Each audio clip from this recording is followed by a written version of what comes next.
On va se gêner sur Europe 1. 16h, 18h30, Laurent Ruquier. Bonjour, bienvenue sur Europe 1. Pendant 2h30 aujourd'hui, les deux Isabelle. Remarquez, il y en a 3 dans l'équipe. Alors vous me direz, lesquelles Isabelle? Isabelle Mergo, Isabelle Alonso, Isabelle Motro, c'est le vendredi. J'ai aussi en main, Oui, façon de parler. Jérémy Michalak, Jérôme Bonaldi, Pierre Bénichou, et paraît-il... Non, ne l'applaudissez pas. Aujourd'hui. Il n'est pas là, il est bloqué, paraît-il, par les anesthésistes infirmiers. Alors là, Sur les rails de la gare Montparnasse. c'est vous dire s'il va encore arriver de bonne humeur. Hein, Mais heureusement, sur le fil arrive Titoff.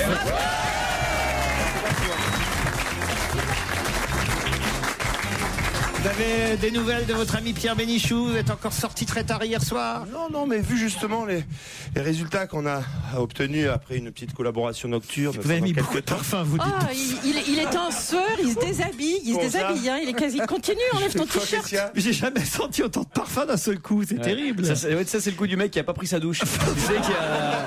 Moi je le fais de temps en temps. C'est vrai, mais ça sent bon, hein. Mais ça sent très bon, Ça c'est sent assez... très bon, c'est Ouais, assez, je sais pas trop comment le prendre parce que vous faites un mouvement devant votre nez avec. Peut-être, mais si vous voyez ma... Eh ben je te la laisse.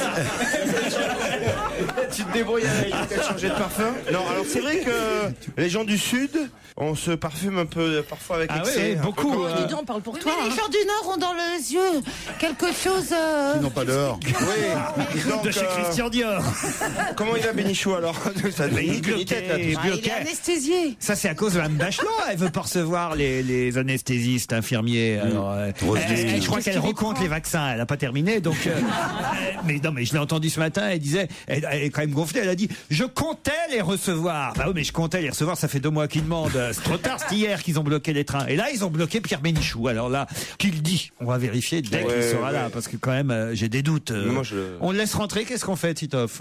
Oh, oui. On laisse rentrer. Qu'est-ce que ça fait? Chez lui. Mais non. Ah, il n'y a que toi qu'on laisse pas rentrer quand t'es en retard. Et il est un peu le chouchou, hein, Bénichou, hein, quand même. Non, hein. mais Pierre, ça lui arrive assez rarement. Quoi? Ah non, vous, Titoff, pardon. Si Bah, je... moi, ça m'est plus jamais arrivé. tu peux pas le parce savoir. que si je suis en retard, je repars. Donc, Eh oui, j'ai voilà. été en retard depuis au moins 6 mois. Je trouve que d'ailleurs, personnellement, je pense que j'ai évolué. Et vous pouvez me remercier. Oui, merci. Merci. Sans moi, vous n'en Bientôt seriez prêt pas pour là. travailler dans une banque où. Bon, alors j'enlève tous les mails Donc, qui concernaient, hélas, Pierre Bénichou. En revanche, j'en ai un pour vous, Isabelle Alonso.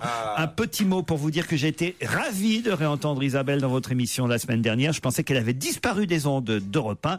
Dites à Isabelle Alonso que j'ai lu cet hiver ses 2 derniers livres, L'exil est mon pays et Fille de rouge, et qu'ils m'ont beaucoup ému, autant qu'ils m'ont fait rire. Madame Alonso possède un véritable talent littéraire et je tenais à la remercier de nous faire partager de belles émotions grâce à ses livres. Étant moi-même d'origine espagnole par ma mère, ah oui, ça je me disais bien, il y a un truc. C'est pas possible. Je voudrais dire à Isabelle qu'elle est notre fierté, contrairement à Christine Bravo, qui est la vulgarité incarnée. C'est dégueulasse pour Christine. C'est un mail plein de compliments. Juste pour casser derrière, quoi. C'est ça, notre- Non, cette personne est très sympathique et pleine de clairvoyance, non? Pour qui se prend votre chroniqueuse Isabelle Alonso? Ah bon, Voilà, ça y est. on Se revient à la permettre de normale. traiter David Douillet de con relève d'une méconnaissance complète de la pratique du judo. Ça, c'est pas faux. Il hein. faut justement faire preuve de beaucoup d'intelligence pour réussir dans son sport. Et dans ce sport, soyez un peu moins pédante, Madame Alonso. Non, bah alors, elle peut me mettre dans le lot, hein, parce que j'étais d'accord avec Isabelle, moi. Ce dimanche, je suis tombé par Est-ce hasard que je- sur l'émission de Laurent Ruquier au moment où on parlait de la perte de poids drastique de David Douillet. Quelle ne fut pas ma surprise d'entendre Madame Alonso demander si le QI de Douillet était encore de 12. C'est gratuit, c'est bête, c'est méchant. Un QI à 12, c'est encore le double de celui de Madame Alonso. En plus, elle a renchéri en clamant que chez les députés, il y avait pas mal d'imbéciles. Je ne suis pas sûr du qualificatif, mais l'idée était ça. Mais pour qui se prend-elle pour prétendre toiser toute l'Assemblée nationale? Pour ma part, je pense qu'il n'y a pas plus d'abrutis chez les députés que chez les chroniqueurs de Laurent Ruquier. C'est moi qui ai envoyé le mail. Est-ce que je peux répondre au sujet de David Douillet? Je retire ce que j'ai dit. Cet homme n'est pas un con. Comme disait Léoto, il n'en a ni l'agrément, ni la profondeur. Nous dirons donc simplement que c'est un gland au grand maximum. Puisque Pierre n'est pas là, heureusement, un de nos auditeurs nous explique pourquoi Pierre Bénichou a quelques absences, qu'il est fatigué en ce moment. C'est parce qu'il prépare un one-man show. Tout le monde veut faire du one-man show, vous savez. Et Pierre prépare un one-man show, mais il nous l'a pas dit. C'est quelqu'un qui travaille avec lui pour la mise en scène de son one-man. On pourra y voir en ouverture l'imitation de Zinedine Zidane. Bonjour. Les reprises des chansons d'entre-deux-guerres. C'est la Java bleue sera la première chanson.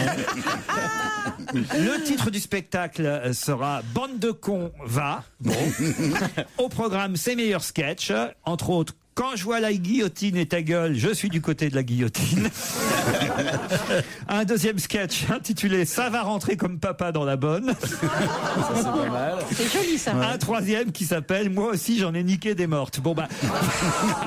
On le connaît pas celui-là. C'est quelqu'un qui a relevé toutes les meilleures phrases de Pierre Bénichou. C'est pas mal. Il y a un site internet entièrement consacré à Pierre, qui est pas fait par lui, qui est fait par des gens qui l'adorent, et il y a des trucs magnifiques. Et il y a pas le si tu cours aussi vite que je t'emmerde, tu seras à Paris avant ce soir. Parce que ça c'est un classique aussi. Lauriane, Loïc, bonjour. Bonjour à tous. Lauriane, vous êtes à Moyen-Moutier, dans les Vosges, qui se trouve entre Petit-Moutier et Grand-Moutier. Hein. C'est ça. C'est où ça exactement, Moyen-Moutier? C'est à 1 heure de Nancy, à peu près. C'est intéressant de connaître le gentilé des gens de Moyen-Moutier. Comment vous appelez alors, Lauriane? C'est les Médianis monastériens. Je vous avais dit que c'était intéressant.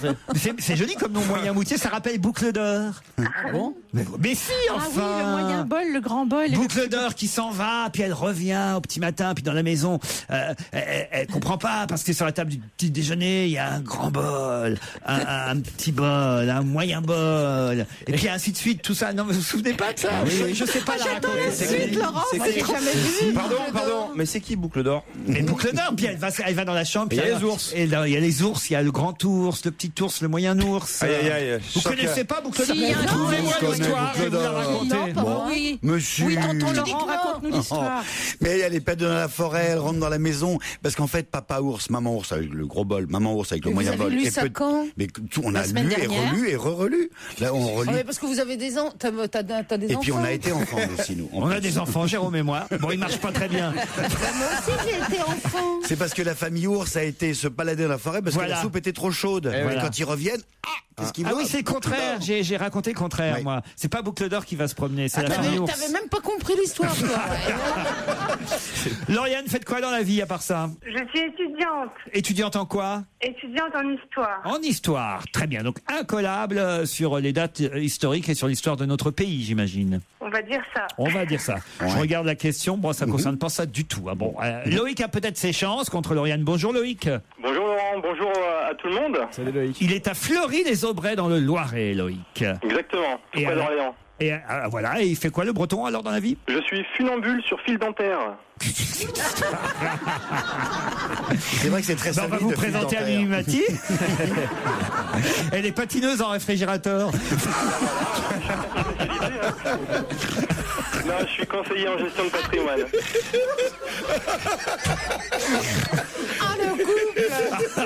Ça me fait pas rire. Qu'est-ce qui vous fait pas rire, Joujou? Les blagues sur les nains. Ah oui, c'est vrai.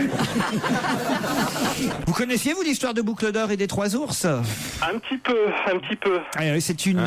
Et celle des deux Belges. Non, c'est un texte en prose composé par Robert Soutet, paru dans un ouvrage en 1837.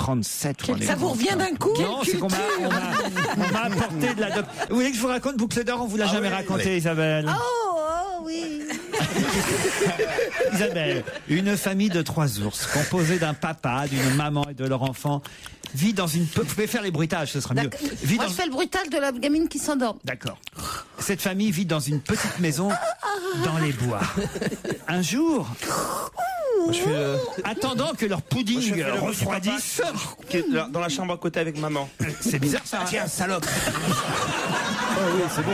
Moi, je fais le bruit de suçage de pouce. Il y a personne qui sait faire le bruit. pouce. Vous savez pas faire le bruit du pudding qui refroidit.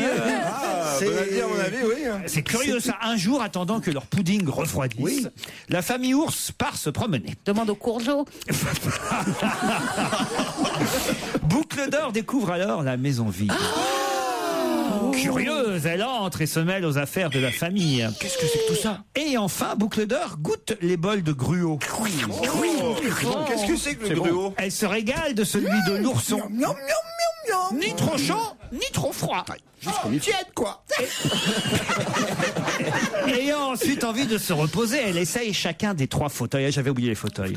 Mais elle casse celui de l'ourson, ni trop dur, ni trop moelleux. Ayant enfin sommeil, Boucle d'Or décide d'aller dormir. Et après avoir testé les 3 lits, s'assoupit finalement dans celui de l'ourson, le petit lit juste à sa taille. Les 3 ours reviennent à la maison. Alors que Boucle d'Or dort toujours. Il la réveille et selon la version de l'histoire, la tue. Vous n'avez pas la même version. Quelle horreur! Fais dodo, mon chéri. En fait, il y a 2 fins. C'est soit il la tue, soit il la viole, soit il discute avec La elle. tue ou l'effraie avant de la mettre en fuite. Dans les versions les plus récentes, les 3 ours effraient involontairement Boucle d'Or alors qu'ils ne lui volent aucun mal. Elle s'enfuit alors en courant. La famille ours reprend son petit déjeuner interrompu après que le papa ours ait réparé la chaise. Dans certaines versions, les ours vont jusqu'à indiquer à Boucle d'Or le bon chemin pour rentrer chez C'est elle. la version que j'avais, moi. Ça, c'est la version que j'avais. C'est la version Dolto. La morale de l'histoire peut différer également, mais peut se résumer à l'idée que l'intimité des autres devrait être respectée. Boucle d'Or, en tout cas, d'après certaines versions, grandira et gardera évidemment une aversion pour les ours. Ah bah tiens. S'appellera ensuite Pierre Il y a pas Bénichou qu'elle, hein. et Et arrivera viendra à la d'arriver vouloir. dans le studio.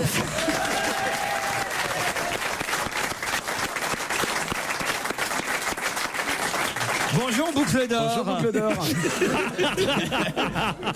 Boucle d'Or a été drôlement embêté aujourd'hui. Il a été séquestré, enfin pas séquestré, mais stoppé par les pris en otage, oui. Non, je l'ai pas pris en otage pour les Retenu. grèves. Par les manifestations d'infirmiers. On l'avait dit. Les anesthésistes. Les anesthésistes. Et oui, ils vous ont pris en exemple en disant regardez ce que ça donne. Vous êtes dur, mais vous êtes drôle. Hein. C'est des super excuses, ça, d'accord. Loïc, Lauriane, vous êtes toujours là? Oui, toujours. Ah bah vous êtes courageux. Vous savez quand est-ce qu'on va jouer? Après la pub.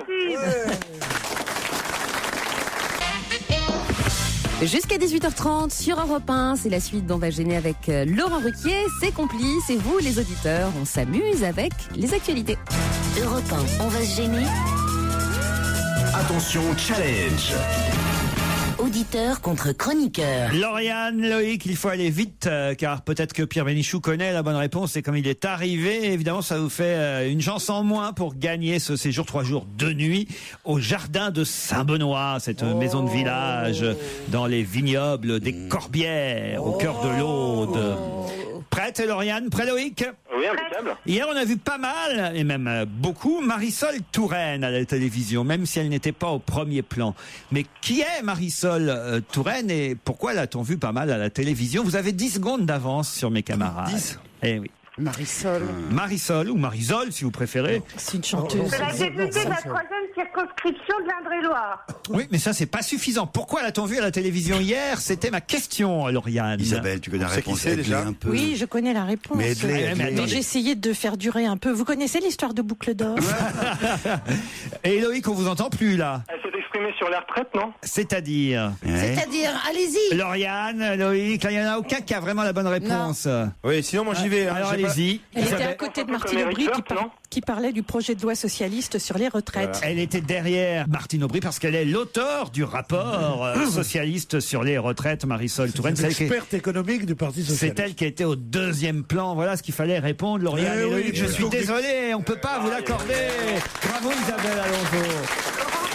Un petit message. Oui, passez un petit message quand même, il n'y a pas de raison, Lauriane. Alors, je voudrais donner le bonjour à Nounoun, à Marie, Élodie et à mon papa. Voilà. Très bien. Qui c'est cette nounoune? C'est mon frère. Ah, Oui, ça arrive parfois dans les familles. voilà.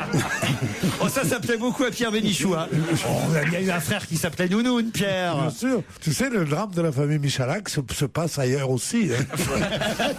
En tout cas, vous aviez raison, hein, Lauriane. Effectivement, Marisol Touraine est bien députée socialiste d'Indre-et-Loire, mais ça ne suffisait pas. Il fallait quand même nous dire qu'elle était effectivement au deuxième plan, juste à côté de Martine Aubry hier, pendant la fameuse conférence de presse sur les retraites. Et qui plus est, elle est l'auteur de ce rapport sur les retraites. Vous avez trouvé ça comment, vous d'ailleurs, Lauriane? Vous y pensez déjà à votre retraite? Non, pas vraiment, pas encore. Ça se sent, vous. Et vous, Loïc? Oui, étant dedans, étant conseiller en gestion de patrimoine, on essaye de se la préparer. Vous retenterez votre chance, Lauriane et Loïc? Oui, bien volontiers, sûr. sans problème. Et merci à Laure, en tout cas. Ah, alors, Laurette, c'est notre collaboratrice qui sélectionne les candidats. Elle couche avec les garçons et elle prend de l'argent aux filles. Ça s'est bien passé. Moi. Ou le contraire, on ne sait pas. C'est Laurette, on l'appelle Laurette, nous. Hein. Laurette. Ouais. C'était bien, c'était chouette. Hein. Elle a été sympa avec vous, Laurette? Super sympa, vraiment. Génial. Elle vous a dit qu'elle vous rembourseriez la somme que vous avez envoyée si jamais elle vous n'était pas primée? Parce que des fois, elle ne renvoie pas l'argent. C'est elle qui choisit les questions aussi, hein, je peux vous dire, parce que le week-end prochain, là, elle avait envie de passer 3 jours de nuit au jardin de Saint-Benoît. Allez, on vous embrasse l'un et l'autre.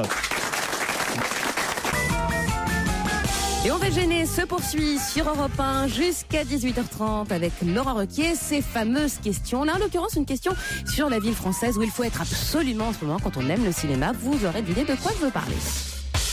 On va se gêner sur Europe 1. Modou. Petite phrase assassine. Grosse connerie. Question citation. Qui a dit Cannes? C'est un endroit bizarre où l'on montre des films qui ne sont pas sûrs de sortir à des gens qui ne sont pas sûrs d'y aller. Oh, c'est quelqu'un qui n'est pas invité, ça. Qui n'est pas invité, c'est vrai. Mais qui s'y connaît, qui est dans le cinoche. Mocky, Jean-Pierre Mocky. C'est pas Jean-Pierre Mocky, mais il y est. C'est un Français. Un Français qui a dit ça. Qui était très en forme hier. Comment ça, très en forme hier? Attendez, je comprends pas trop. Il a monté les marches hier Non. Alors, si, sûrement, j'en sais rien. Un réalisateur. Je regarde pas la montée des marches tous les soirs. Hein. Un réalisateur. Je suis pas concierge. Ça pourrait être indiqué dans l'article. Un réalisateur. Non. Un Français. Comédien? Non. Cannes, c'est un endroit bizarre où l'on montre des films qui ne sont pas sûrs de sortir à des gens qui ne sont pas sûrs d'y aller. Ils ne sont pas sûrs d'y aller où? Au Dans cinéma. les films. Au cinéma. Voir le film. Voir le film, mais si le film il est pas sûr de sortir, c'est normal qu'il soit pas sûr. Non, c'est pas si brillant que ça. Woody Allen. Il y a une fausse brillance dans la phrase. Une fausse brillance. On lui dira. Oui. Non, je te jure qu'elle a C'est l'air L'Oréal, profonde, dis-le. tu la décortiques, c'est complètement con. Ou peut-être qu'ils sont pas sûrs d'aller aux projections parce qu'ils Oui, sont pas avec- encore levés. C'est un critique, Non. Un journaliste. Non. C'est l'invité journaliste. mystère. un animateur. Non. Un acteur. C'est Non. un people. Non. Un organisateur. Oui. C'est carrément l'organisateur du Festival de Cannes. C'est-à-dire Gilles Jacob. Gilles Gilles Jacob. Jacob, vrai le président C'est du vrai Festival de Cannes. Oh. Bonne réponse de Jérôme Bonaldi.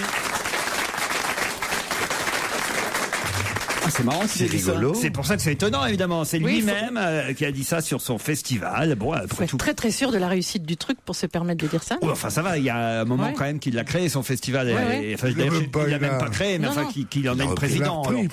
Et puis aujourd'hui, il est plutôt président d'honneur, on va Oui. dire. C'est Il pas, a- c'est pas lui qui fait Oui. les sélections, Gilles Jacob. Il Il est se là. lâche un peu, c'est bien. Il y a même un documentaire réalisé par lui, je crois, qui est présenté. Qu'est-ce qu'il y a, Pierre? Qu'est-ce qu'il y a? Pourquoi vous vous marrez dans votre Il coin? n'aime pas Non, Gilles vraiment, Jacob. parce qu'on voit bien à la sélection française que c'est plus lui le patron. Pourquoi? Parce qu'il y a des films accessibles, des films qu'on peut voir, des films marrants, alors que quand c'était lui, c'était plutôt des trucs avec Isabelle Huppert. Eh ben, il y en a encore avec Isabelle Huppert et sa fille. Moi, je savais pas que sa fille, Isabelle Huppert, Oui, je l'ai vu, elle l'a c'est elle, présenté à la dit-elle. presse hier. elle était comédienne Lolita Chama. Elles sont à l'affiche toutes les deux d'un film qui s'appelle Copacabana. Espérons qu'elle sera aussi bonne actrice que sa mère, qui, Dieu sait, m'agace, mais qui est quand même la plus grande actrice française. Ah oui, ça c'est vrai. D'accord. Ah, absolument. Allez, on fait une danse et on rentre. On va pas- Et puis il y a Vanessa et Johnny qui sont arrivés ensemble hier. Pas possible, Johnny, Pas hein. Johnny Hallyday, Johnny Oh. Depp, Pierre. Oh, Johnny Depp, mais il est même pas malade, mais tu rien. Quand on s'appelle Johnny, il faut être malade. Adopter des enfants, des jaunes, des blancs, des trucs. Mais il revient, Johnny, paraît-il. Hein. Il y a la mais rumeur. Johnny, Il y a une super rumeur qui va revenir ce week-end à Paris. Johnny revient toujours. Ouais. À Pâques, à la Pentecôte ou à la Trinité. Ah, que Johnny est de retour. Non, mais c'est vrai, je comprends qu'il s'inquiète un peu sur comment ça va se passer quand il va rentrer, parce que j'imagine, mais alors tous les paparazzis de la terre entière, il a intérêt, je sais pas moi, à atterrir à Beauvais.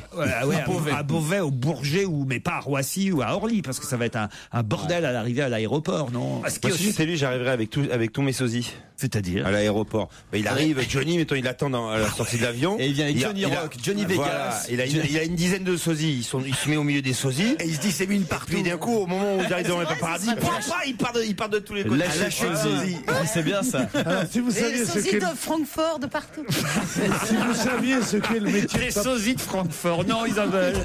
Non. C'est pas mal, oui.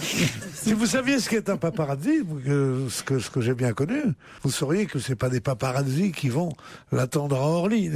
Les paparazzis vont dans les endroits où seuls ils savent que le type se livre à des activités qui peuvent être mais il y aura des photographes à Orly, tu penses, t'as la presse mondiale qui est là quand Johnny revient. Quant à Vanessa et l'autre, Johnny, parce que c'est de lui dont je vous parlais, Johnny Depp, ils sont arrivés main dans la main pour prouver que tout allait bien entre eux, parce qu'il y avait des rumeurs. Il y avait des rumeurs. À cause du film. À cause du film L'Arnaqueur, évidemment. Entre elle et Romain Duris. Non, mais pas entre elle et Romain Duris, mais quand même, ça s'est si bien passé. Et entre lui et Tim Burton, il n'y a pas un truc. Alors voilà, donc là, Vanessa et Johnny Depp ont voulu faire oublier, évidemment, ces rumeurs et ont montré qu'ils étaient très amoureux et toujours aussi amoureux, comme au début. J'irais même plus loin, tu sais ce que j'oserais dire, comme au premier jour. Voilà, comme au premier jour. Exactement. En revanche, comme au premier jour. Ah bon, pourquoi? Non, non, je ne crois pas du tout. Moi, oui, parce que je n'étais pas amoureux le premier jour. Et puis moi, il vaut mieux pas que ça soit comme le premier jour, parce que le premier jour, j'étais complètement bourré. Alors, en revanche, là, je suis plus inquiet pour Marion Cotillard et Guillaume. Marion et qui? Parce que vous savez Guillaume Canet. Parce que vous savez comment ils sont, les journalistes. Ils disent rien, mais ils le disent quand même. Alors ne dis rien, mais dis-le quand même. Moi, ils disent jamais mon âge, mais ils donnent ma date de naissance. Alors, ils nous disent, voilà, moi je vous dis, tel que c'est écrit dans le Parisien, moi j'insinue rien. Mais, mais vous connaissez, moi je décrypte, j'aime bien décrypter ce qui est écrit. C'est mon travail. C'est le travail des journalistes. Vous êtes une sorte de Champollion. Mais oui. Et puis je veux dire que c'est une rumeur infondée. C'est une manière de dénoncer un peu, je trouve. Et tu prends des risques. La belle môme, Marion Cotillard, est arrivée à Cannes lundi soir, de retour de Chine. Elle était à Shanghai où elle séjournait pour la maison Dior dont elle est l'égérie. C'est là-bas qu'a été dévoilé Lady Blue Shanghai, 3e film tourné par la comédienne pour la célèbre marque d'une durée de 15 minutes. Il a été réalisé, ce film, par David Lynch, ironie du sort. C'est là où ça se gâche. Quoi? Réalisé par David Lynch, point. Dernière phrase. Ironie du sort. Marion Cotillard n'a pas retrouvé son compagnon Guillaume Canet, qui avait déjà quitté la Côte d'Azur. Ironie du sort. Ironie du sort. Mais alors. C'est qui celle-là, ironie du sort? Et c'est lui qui l'a fui. Mais non. Il a dit je m'en tamponne le Cotillard. Il a dit. Bon, puis alors, il y a l'affaire Charlotte Lewis, là, alors là, et l'affaire Polanski, cette comédienne qui n'avait que, alors on sait plus trop, 16 ans, 17 ans, 18 ans. Il a abusé de moi de la pire manière. C'est quoi la pire manière? Il l'a sodomisée pour être sûr qu'elle ne soit pas enceinte. Alors, sauf qu'il y a les versions. C'est pas vrai qu'il l'a violée. Écoute, il y en a marre de bien sûr, tu es au courant.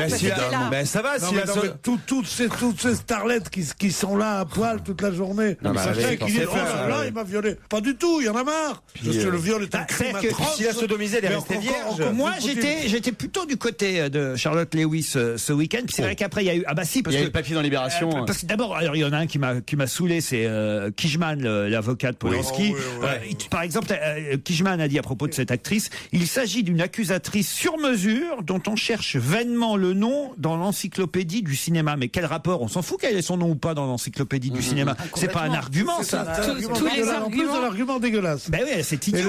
Et il dit aussi, je crois, le même Keshman dit qu'il n'y a qu'à voir l'avocat de cette jeune femme. Elle a eu plein d'ennuis déjà. Il dénonce un confrère. C'est pas. Mais sauf que depuis, évidemment, il y a la presse qui a retrouvé une interview qui date de 1999 où là, Charlotte Lewis, effectivement, elle-même disait tout le contraire dans une interview et elle racontait qu'elle se prostituait dès l'âge de 14 ans, qu'elle avait des relations sexuelles tarifées avec les hommes les plus âgés.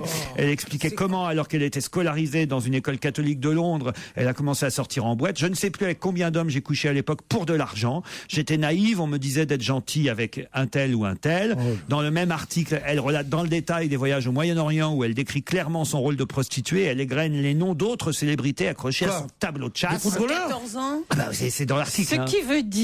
Ce qui veut dire qu'une prostituée ne saurait être violée. Ah, ça c'est une bonne question, Isabelle. C'est intéressant comme point de vue. Ça veut dire que comme elle couche avec plein de mecs, parfois pour de l'argent, on ne pourrait pas la violer. Il y a un autre argument contre elle qui consiste à dire, ah non, elle n'avait pas 16 ans au moment des fêtes, elle en avait 17. Oui,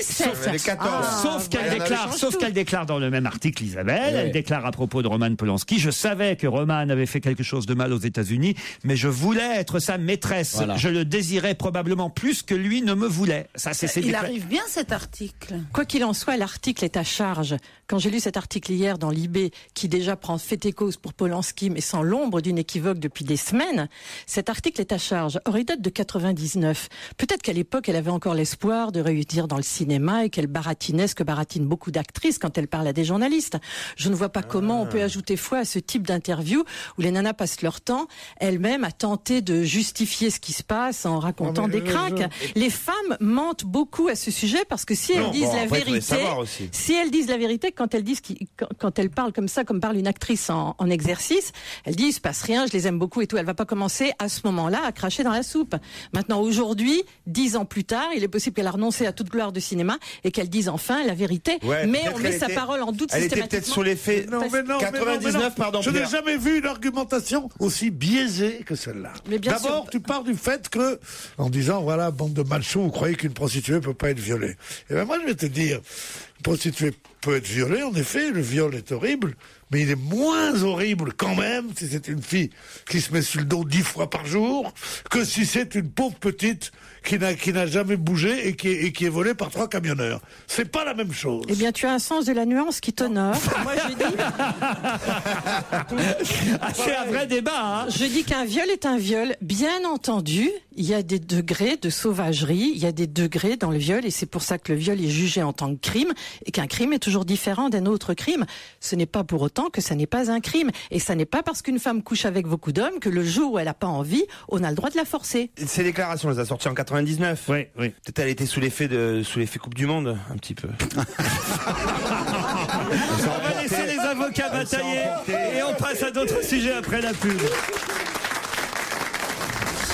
On va se gêner sur Europe 1 avec Laurent Ruquier. Jusqu'à 18h30. Heureusement, c'est 2 Périgourdins qui faisaient du vélo près de Mars. Qu'est-ce qu'il y a? Non, Périgourdin, c'est Gourdin qui me fait rire. C'est Péri, peut-être. Heureusement, c'est 2 Périgourdins qui faisaient du vélo en Dordogne, tout près de la commune de Marsanex, portaient un casque de vélo. Pourquoi portait-il heureusement un casque? Ils se sont fait attaquer par des oiseaux? C'est-à-dire par des faucons ou des buses ou des bêtes comme ça? Par une buse, un rapace irascible, des cyclistes attaqués par un busard. Bonne réponse d'Isabelle Alonso. Mais c'est des petits nains et le busard les a pris pour des souris ou des mulots? Pas exactement, mais alors en tout cas, ils disent que vraiment ça a été un choc assez violent au niveau de la tête. Il y en a un qui témoigne, qui dit il est sorti du bois, il nous a foncé dessus, il nous a touché. C'est il ou elle? Je crois que c'était une buse. Un busard. C'est un busard. C'est quoi un busard? Philippe Busard. C'est un terme générique. Philippe Busard. Il a attaqué les grosses têtes, Philippe Busard. Non, mais si ça se trouve, il faut renverser la chose, parce que si ça se trouve, le busard Vous avez dit Busard? Le busard a attaqué parce qu'ils avaient un casque brillant, etc. Comme la pie voleuse. Qui est attirée par tout ce qui brille. Peut-être ben que le busard, il est attiré par tout ce qui est rond et brillant. Parce que j'imagine que son casque. Et c'est pour ça qu'ils ont. Et s'il n'avait pas eu de casque, il n'aurait pas été attaqué. Il n'en parlerait pas. Oui, mais imaginez qu'ils eussent été chauves, avec un crâne luisant et brillant. La femme aussi. Il n'y a pas de femme là-dedans, c'est deux périgourdins. Ils étaient majeurs, ils étaient majeurs. Il n'y a pas de périgourdine. De toute façon, il y aurait eu une femme, on aurait dit 2 périgourdins aussi, puisque le masculin un peu. Ils étaient majeurs. Ah, je pense à un papa et son fils. Hein. Il raconte. Je vous donne quand même. Bon, c'est pas Polanski alors. Je vous donne leur témoignage. C'était Paul en vélo. Oh non.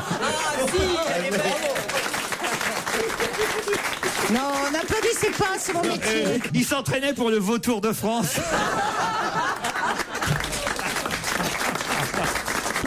Je ne vous ai pas encore lu. Ah, mais oui. Allez-y donc. Le témoignage. Lisez-nous le papier Busard. Alors voilà. Il est sorti des bois, il nous a foncé dessus. La fois où il nous a touchés par derrière, c'était un choc assez violent. C'est bien de préciser qu'il s'agit d'un Au animal niveau avant. de la tête, Ah sur ouais. mon casque, il y avait des traces de serre. Donc ça, c'est une des victimes. Heureusement. Attendez, c'était une biche ou un Busard? Heureusement, les 2 cyclistes portaient un casque et n'ont pas été blessés. Voilà. Intrigué quand même par ce comportement inhabituel, la radio France Bleu Périgord, nos confrères de France Bleu Périgord, ont interrogé un naturaliste qui s'appelle Yannick Langlette, qui a dit il n'y a pas lieu de s'inquiéter, c'est un busard qui a mauvais caractère. Il est déjà connu dans la région.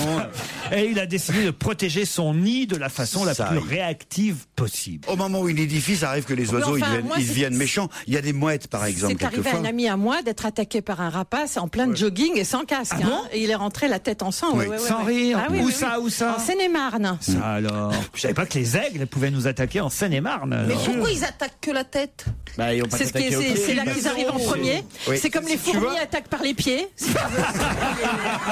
Elle a raison, Isabelle. Non, mais attendez. Oh, Ça, c'est du bon sens. Bah, Hein Mais Et les homos par derrière, c'est pareil. Non, mais c'est important quand même de signaler à tous les cyclistes, à nos amis, Michel Drucker, c'est-à-dire qui fait du vélo, de faire attention. Ils devraient mettre à ce moment-là des panneaux, comme on met des panneaux, attention, il y a des avions, comme si on pouvait y faire quelque chose. Il y a un avion qui est là, bon, faites attention, oui. Ou alors traversée de biche, toute sanglier, bah là, traversée de buse. Sur le Tour de France, si on commence à mettre des panneaux attention faucon, ils vont tous rentrer à la maison. Car tout de suite sur Europe 1, c'est la suite d'On va se gêner. À partir d'octobre prochain, vous pourrez trouver l'Amigo dans l'Aquitaine, en Midi-Pyrénées, dans le Nord et dans l'Est. On pourra trouver quoi? L'Amigo? L'Amigo.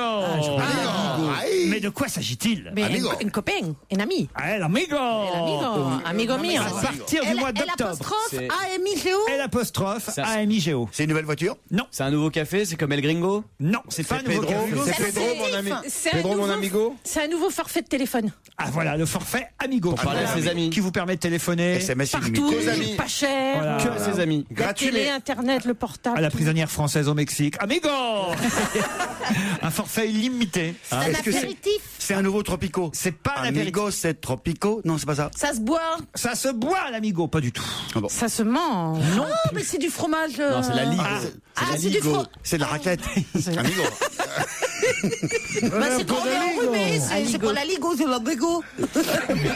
Après la Ligo, l'Amigo. L'Amigo. Sera disponible C'est du- quand, vous dites? Pardon. C'est du pain. C'est quand? En octobre? C'est En à partir Aquitaine? du mois d'octobre et l'Amigo va remplacer. Autre chose? Voilà. Ah. C'est une voiture. Non. C'est un truc de tiercé, de Paris, de Paris urbain. Ça va C'est un remplacer jeu. le Rapido. Ça va remplacer le Rapido. Bonne réponse de Jérôme Bonal. C'est le jeu, tu sais, De gratter, les faut bistrots, gratter. les mecs qui sont addicts à ça. Tu vas dans le bistrot et puis il y a tu un grattes. tirage avec un écran de télévision parce qu'ils sont tous branchés sur Internet maintenant, Ah, les d'accord. bistrots. Et tu joues Ça y est, ça va, toutes les 3 minutes, tu vois. C'est le jeu le plus vendu de la française Ah bon des jeux, le Rapido. Il paraît que c'est un jeu qui rend addict. Alors je sais pas pourquoi. Ça consiste en quoi le Rapido? Parce que t'es là, t'es au bar, tu dis Marcel, donne-moi un petit Côte-du-Rhône et tu regardes le truc et il y a un tirage toutes les 2 minutes. Et donc tu dis tiens, je te parie que le 32 Il y a un sort. tirage quoi? Toutes les 2 minutes et demie. 2 minutes, c'est sans arrêt, sans arrêt.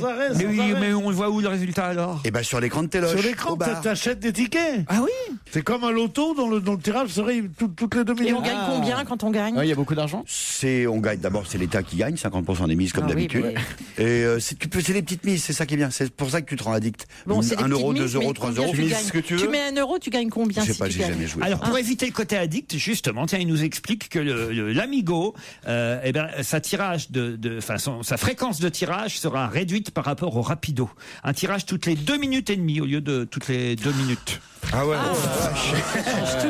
C'est pour ça qu'ils ont. C'est normal, il est mexicain, il prend 30 secondes de plus.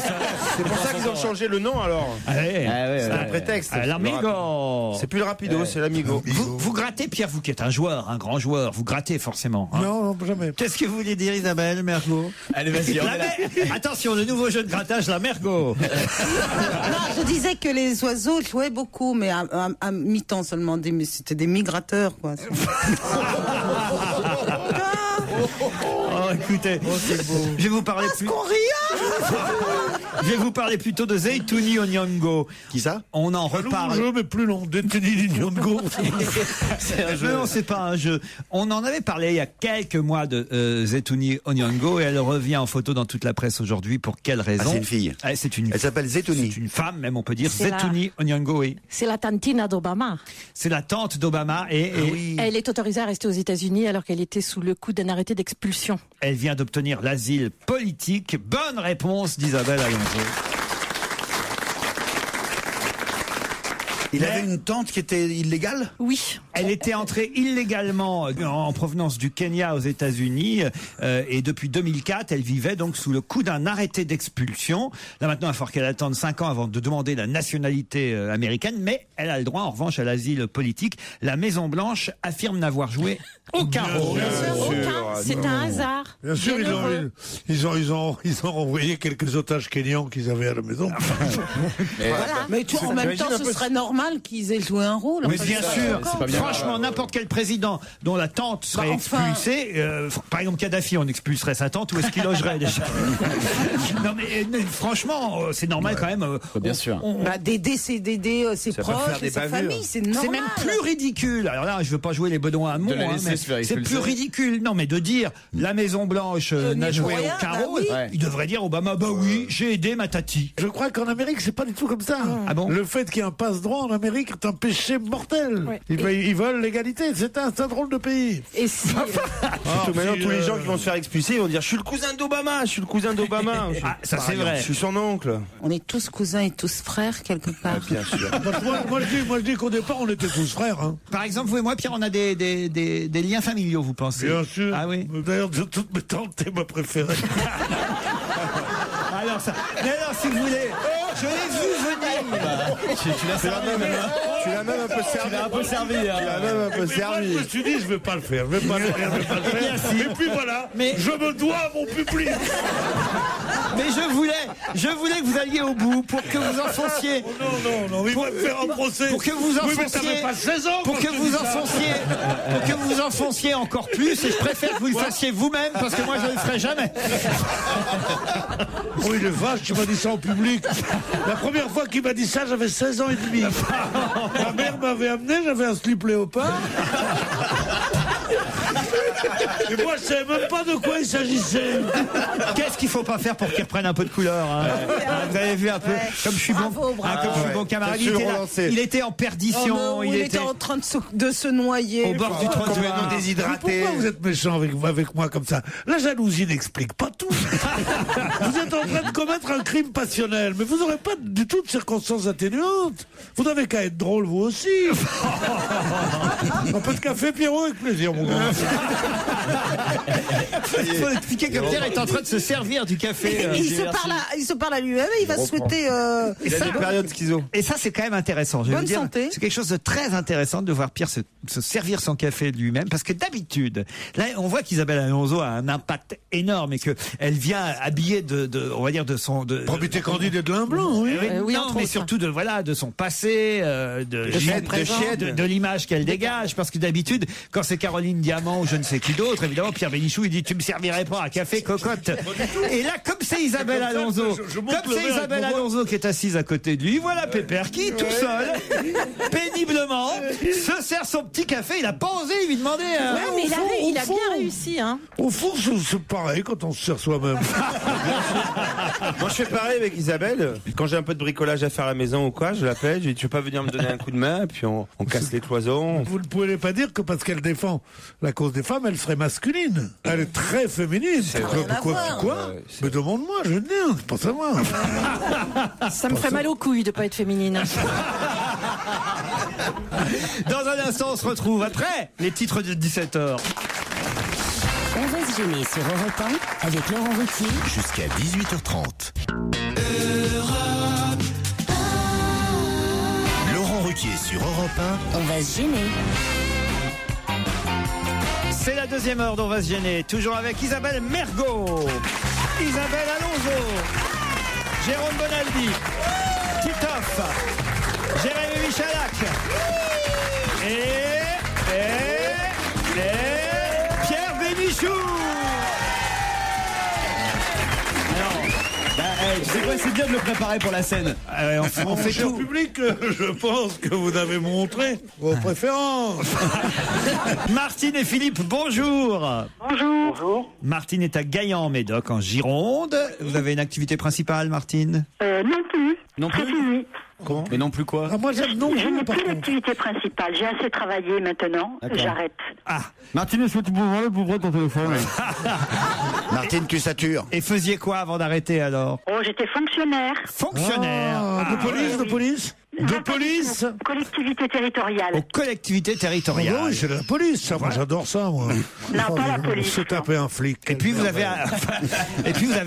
Voilà, j'ai arrêté parce que. Mais il a arrêté les voleurs. J'en ai fait suffisamment. 35 ans. Pardon, mais tu l'as trop relancé là, je crois. Et vous nous écoutez tous les jours, Martine? Tous les jours, je vous écoute. Vous avez des chouchous ou des remarques à faire? Oui, vous-même. C'est gentil, merci Martine. Vous-même, bien sûr, mais Bénichou également. Oui. Et puis j'aime beaucoup Christine Bravo. Martine, vous allez affronter Philippe qui est à Aigrefeuille. C'est où ça, Aigrefeuille? Aigrefeuille, c'est une petite commune qui est à une quinzaine de kilomètres au sud-est de Toulouse. Voilà, de toute façon, en Haute-Garonne, tout est près de Toulouse. Et faites quoi, vous, dans la vie? Moi, je suis podologue. Podologue. Podologue pédicure ou podologue seulement? Les deux professions sont jointes, hein, donc. Oui, la pédicure et la podologie sont en fait deux sciences tout à fait voisines, n'est-ce pas? Exactement. J'ai rendez-vous, moi, chez le podologue, justement, vendredi, tiens, à 12h15. Ouais. Moi, j'avais un oncle. Podologue? Un oncle qui était incarné. Oui. Oh non, vraiment. Faites un truc à deux, ouais. Et alors, est-ce que ça arrive quand même que les clients aient pas des pieds, on va dire, très ragoûtants, Philippe? Tout le temps. Non, ça arrive quasiment plus à l'heure actuelle. Si quelqu'un, mettons, a une jambe coupée, vous faites moitié prix ou pas? C'est pas parce que t'as moins de cheveux sur la tête que le coiffeur va te faire moins payer le shampoing. Voilà, tu vois, même je t'avais dit. Même Mergo, qui est sans doute la plus intelligente qu'on ait eue. Encore qu'avec Bravo, c'était pas difficile. Il la embête, disons. C'est fou. Il a une influence terrible, Ça y est, il est reparti. ce qui coffre. C'est fou. Et encore, tu connais pas son meilleur copain. Ah ouais? C'est qui? Fabrice Eboué. Vous profitez de l'absence de Fabrice? Bien sûr, parce que j'ai trop peur, je veux pas me taper avec un type comme ça, il va savoir avec leur manière sauvage qu'ils ont. Non, mais c'est vrai. Oui, mais il m'a bouffé un pied l'autre jour. Philippe, vous allez affronter Martine. Et attention, à mon avis, on va vous accorder 15 secondes d'avance avant que la bonne réponse soit accordée autour de la table, parce qu'il y a, à mon avis, un d'entre nous qui peut avoir la réponse plus facilement, plus aisément. Alors attention, Martine et Philippe, vous êtes bien prêts? Vous écoutez bien la question? Tout à fait. Martine a totalement disparu à Gaillan. Non, je suis là, je vous écoute. Pardon, Martine. On parle pas mal depuis le week-end dernier de jumeaux dont on voit la photo dans VSD cette semaine. Ces jumeaux-là s'appellent Maurice et Kirill. Mais qui sont Maurice et Kirill? Maurice et qui on entend taper Maurice et Kirill. Martine, vous dites quoi? Ça se passe en France? Ça se passe en France. Pourquoi parle-t-on dans la presse pas mal depuis le week-end dernier? Et on les voit en photo dans VSD cette semaine. Des jumeaux. Ils sont nés au zoo? Non, ils sont pas nés au zoo, non. C'est des jumeaux humains, Maurice. Jumeaux humains et Kirill. Ah oui. Il s'appelle Maurice. Et Kirill. C'est les enfants d'une M-A-U-R-I-C-E ou Maurice, M-O-2-R-I-S? comme Maurice. Et Kirill comme le prénom? Kirill, K-I-R-I-2-L. Oui, Non, Kirill comme le fromage. Leurs parents sont célèbres. Leurs parents sont célèbres, oui. Leurs parents sont célèbres. Vous pouvez y aller maintenant, le retour de la table. Les parents sont célèbres. Attends, les deux parents sont célèbres? Oui, on peut dire ça maintenant, oui. Ils sont français? Ils sont pas... Dans la politique, dans le cinéma? Non, non. C'est pas Claudia Schiffer? Non, ils sont pas totalement français, mais je pense qu'ils sont français de nationalité, oui. Nationalité française. Et ils sont nés il y a peu de temps. C'est le résultat d'une expérience? Non, non, le résultat d'une expérience. Oui, c'est l'expérience que je fais. Ils sont clonés. Je suis surpris parce qu'il y en a un d'entre vous. Ou quelque chose comme ça? Il y en a un de vous six dont je pensais vraiment qu'il allait donner la réponse tout de suite. Et vous pensiez que c'était moi? Non, pas vous. non. C'est un footballeur? Le papa? Le papa n'est pas footballeur, mais on se Mais rapproche. c'est les enfants de Federer. La maman est footballeuse? C'est pas Non. les enfants de Federer. Non, c'est sportif en tout C'est cas. sportif. Ah, C'est les enfants de Noah. Non. En fait, c'est le papa de quelqu'un de célèbre. J'ai leurs photos, là, ils ont une dizaine d'années. Ils n'ont plus leur papa. C'est les Ils sont très de vieux. Robert Louis Dreyfus. Les enfants de Robert Louis Dreyfus et donc de Margarita Louis Dreyfus, la veuve du président de l'Olympique de Marseille. Oui, et alors, qui c'est qui devait avoir la C'est bonne vous, réponse? Titoff. Je vois pas. Et voilà, ils étaient évidemment au stade Vélodrome le week-end dernier pour le sacre de l'OM. Et c'est vrai qu'on les connaissait pas, on n'avait quasi pas entendu parler jusque-là. C'est VSD qui les montre en photo avec leur maman Margarita, Maurice et Kirill. Philippe a gagné. Qu'est-ce qu'il gagne? Ah, Philippe a gagné un week-end à Saint-Malo pour 2 personnes au terme marin de Saint-Malo, hôtel 4 étoiles, centre de thalassothérapie et spa. Bravo! C'est la suite d'On va gêner sur Europe 1. Je vous rappelle que vous pouvez assister à l'enregistrement de l'émission en appelant le standard d'Europe 1, c'est le 3921, 34 centimes d'euros par minute, ou en envoyant un courriel sur le site www.europe1.fr. Titoff est encore surpris que je lui ai appris quelque chose sur l'Olympique de Marseille. Ils sont les héritiers, hein, les jumeaux. Non, je savais pas, j'ai pas fait gaffe. Comme c'est des jumeaux, chaque fois que je le voyais à l'image, je croyais que c'était le même, en fait. Maurice, alors j'allais dire Maurice c'est le plus grand, non, ils ont le même âge. Maurice et Kirill vont peut-être devenir les mascottes, en quelque sorte, vivantes de l'Olympique de Marseille. Les mascottes ou les... Elle a l'air sympathique, Margarita. Elle est passionnée. Passionnée, oui. Pierre, vous la connaissez, vous qui allez à Marseille de temps en temps? Non, mais je la connais pas de Marseille, mais c'est une femme absolument délicieuse, charmante. D'ailleurs, il y a qu'à voir la façon dont elle est restée dans ce club. Elle aurait pu tout vendre, hein. Elle aurait pu se débarrasser de ce bout fric absolument incroyable qu'est l'Olympique de Marseille. Dites-vous bien qu'il a donné 1 milliard nouveau, je crois, 1 milliard de nouveaux francs, c'est-à-dire combien en euros, ça fait 1 combien? milliard de nouveaux francs. 100 millions. Ça nous rajeunit. 1 milliard de nouveaux francs. Alors là, on est mal barré. Il y a que ceux qui s'appellent Maurice qui peuvent comprendre. J'ai vu Monsieur Gaudin, tiens, hier soir, il était... peut-être faut pas le dire, parce que peut-être sa femme... Il était à Paris hier soir. Et sa femme le sait pas? Non. J'ai vu Monsieur Gaudin. Bonjour Monsieur le maire et tout. Il était où? Il est rigolo, il est toujours rigolo, Monsieur le maire. Bonjour monsieur le maire, la musique est pas trop forte. Mais tu l'as vu en boîte? Il est très sympathique. Très sympathique. Marseille, ce qu'on appelle l'accent jambon. De quoi? L'accent jambon, c'est l'accent marseillais, mais un peu parlé, on s'applique quand on parle. Voilà, nous sommes sur Europe 1. L'accent jambon? L'accent jambon, c'est l'accent des bons quartiers de Marseille. Nous sommes ensemble sur Europe. L'accent jambon. Nous sommes sur Europe 1, nous passons un bon après-midi en compagnie de notre ami Pierre Bénichou, qui nous fait un bon retour au plus haut niveau de l'humour, national et international. Et ça, c'est Jumbo. C'est l'accent jambon. Et ben on va quitter les Bouches-du-Rhône pour la Sarthe, où le colonel Julien a dû faire une enquête musclée qui fait beaucoup parler. Pourquoi parle-t-on du colonel Julien à Saint-Jean-d'Assé, précisément, c'est dans la Sarthe. C'est une enquête sur quelque chose de très grave ou c'est quelque chose de plutôt insolite, rigolo? Plutôt rigolo, insolite. Enfin, Parce rigolo. que- Je vais pas dire rigolo, mais enfin. Je le sais. Allez-y, Pierre, alors. C'est parce que une cagnotte a oui, disparu dans une école et Oui, qu'ils pour ont, une qu'ils ont été obligés de... Tombola. Il va pas se taire, celui-là. Non, mais c'est incroyable, l'accent jambon. Puis en plus, vous avez vu, la seule chose drôle, c'est quand il a essayé de se faire passer pour quelqu'un de la bonne société. Là, fou rire assuré. Je ne sais pas si vous pouvez me voir tous avec... On est filmé ici, je lui tourne le dos. Bon, et oui, alors donc il y avait un truc qu'ils ont demandé dans cette école, ça avait disparu, il y avait 260 €, pas plus. Mais quand même, le proviseur a dit, il faut que le coupable vienne se dénoncer. Personne n'est venu. Clodor est arrivé. Il s'est énervé, il a fait appel à la force publique et la police est arrivée. Alors je raconte exactement ce qui s'est passé. C'est une bonne réponse de Pierre Bénichou. Bonne réponse de qui? Pierre Bénichou. Merci mon petit. Et effectivement, ça se passe en CM2, classe communale, Saint-Jean-d'Assé, dans la Sarthe. Une petite boîte métallique, vide, est là au milieu de la classe, posée sur le sol par la directrice de l'école. Il est 11h30, le 7 mai dernier. Les 26 enfants de cette classe de CM2 sont sortis pour leur séance de sport. Et la directrice constate la disparition des 260 € que contenait la boîte. Cagnotte prévue pour... Titoff avait raison, la tombola de la kermesse de l'école. Bonne réponse aussi de Titoff. Prévue un mois plus tard. Mais pas seulement ça, aussi son porte-monnaie personnel à la directrice aussi était... Qu'est-ce qu'il y a, Pierre? Non, cet oxymore est extraordinaire quand même. Quoi donc? Titoff avait raison. Titoff a Dis-moi, tort. t'as rêvé de moi cette nuit ou quoi?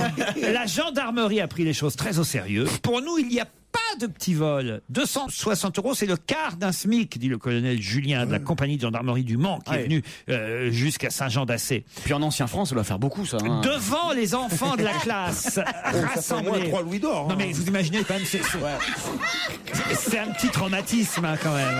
Tu sais que dans tout homme, il y a un ancien enfant. Hein. Et le mal que vous êtes en train de me faire, vous savez pas. Devant les enfants. est trébuchant. Devant les enfants. Je vais y arriver à raconter mon histoire. Devant les enfants de la classe rassemblés, les militaires effectuent les opérations habituelles. Prélèvement de la boîte pour le recueil d'empreintes. La boîte crânienne. Prélèvement de la boîte crânienne. C'est dur. Non, mais ce que Recueil d'empreintes digitales par le laboratoire de police technique et scientifique. Fouille des cartables et des casiers. Fouille des poches par des membres du corps enseignant. 3 jours plus tard, les gendarmes reviennent, expliquant aux enfants qu'une empreinte digitale avait été trouvée. Et que si personne ne se dénonçait, des relevés d'empreintes seraient effectués pour démasquer le voleur de cagnotte. Bref, que les gendarmes feraient comme dans Les Experts, ici croit au Mans, une série télévisée dans laquelle le coupable est systématiquement trahi par les traces qu'il laisse sur les lieux du délit. Les parents sont avertis, là ils commencent à râler les parents. Il y avait du sperme. Et la boîte a été violée. Eh ben vous croyez pas si bien dire. Arrête. Parce que l'empreinte relevée, sur la maîtresse. l'empreinte relevée appartient finalement à un adulte et non à un enfant. C'est introduit dans la classe. C'est donc un adulte qui aurait enlevé les 260 €. Et évidemment, là, les parents commencent à dire, alors voyez, vous avez dérangé tous nos gamins pour pas grand-chose. Non, attendez, cette boîte, elle est jamais prise par personne. Elle avait pas. Si, elle a été C'est prise normal par tout le monde, ouais. c'est Non, normal mais qu'il y c'est avait dégoûtant, des. Attends, moi je trouve que c'est plutôt une bonne nouvelle parce que d'habitude quand ils arrivent, d'abord ils bloquent tout le monde, ils mettent des menottes, ils bloquent tout le monde, ils mettent des menottes, ils emmènent en garde à vue. Là pour une fois, ils n'ont pas sorti les armes, ils n'ont pas mis les menottes. Classe de CM2. Mais ça les empêche pas de faire 60 ans en France.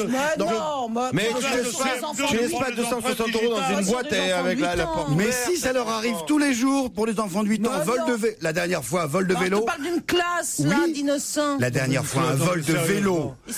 Relever La des maman. empreintes digitales chez les petits merdeux de 9 ans, non mais ça va pas, non. C'est Mais moins où t'en es, toi? Moi, je dis que c'est une affaire atroce, parce que Madame Lagarde, elle a déjà tellement de soucis avec des 275 milliards, c'est 275 milliards, plus 260. Alors elle en a marre, elle n'en peut plus. Et alors on l'a retrouvé le voleur ou pas? Ah bah non, là, pour l'instant, il faut maintenant prendre les empreintes des enseignants et du personnel qui travaille dans l'école, parce que c'est pas facile. C'est dans la Et Sarthe. alors, et après tout ça, Attendez, c'est vrai, Pierre, il a une C'est piste. dans la Sarthe.